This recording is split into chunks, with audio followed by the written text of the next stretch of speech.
বামপন সরকারকে খেদিয়েছি,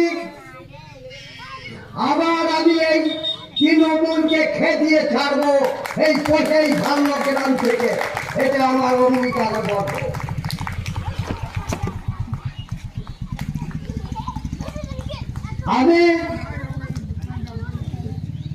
আপনারা সকলেই জানেন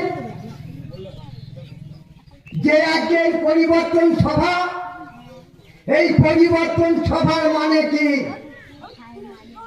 পশ্চিমবাংলায় মমতা ব্যানার্জি আমরা সরকারে এনেছিলাম মুখ্যমন্ত্রী করে, যে আমাদের আপদে বিপদে গরিব মানুষদের উপকার করবে। তার বদলে আজকে মমতা ব্যানার্জি কি করছে আমাদের বিশেষ করে হিন্দু সম্প্রদায়ের উপর?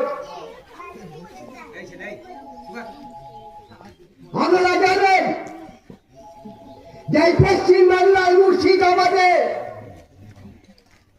হিন্দুদের উপর যেভাবে অত্যাচার করেছিল, সেই হুমায়ুন কবির এই মমতা ব্যানার্জির ইন্ধনে যেভাবে মামুনদের ধর্ষণ করেছে এবং হরপ্রসাদ দাস এবং চন্দন দাসকে এবং জবাই করেছিল এই কিছুদিন আগে, এটা মনে করছে যে আমরা বাংলাদেশ করব, আমরা সনাতনী হিন্দু, এটা শ্যামাপ্রসাদের হিন্দু, এটা শ্যামাপ্রসাদের পশ্চিমবাংলা, এটা আমরা বাংলাদেশ করতে দেবো না। মমতা ব্যানার্জিকে হুঁশিয়ার দিচ্ছি।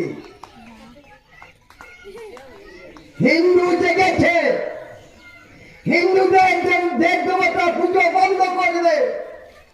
মুর্শিদাবাদে বলছে আজানের সময় কোন ঘন্টা বাজানো যাবে না, কোন ঢাক বাজানো যাবে না, কোন সঙ্গে দেওয়া যাবে না। 5 বার 8 ঘন্টা করে মাইক বন্ধ রাখতে হবে। আপনারা মেনে নেবেন? এই পশ্চিমবাংলায় ভাগ্য গ্রামে যদি হয় খুব গভীর চিন্তা করবেন। এমন জায়গা আছে আমাদের দুর্গা পুজোর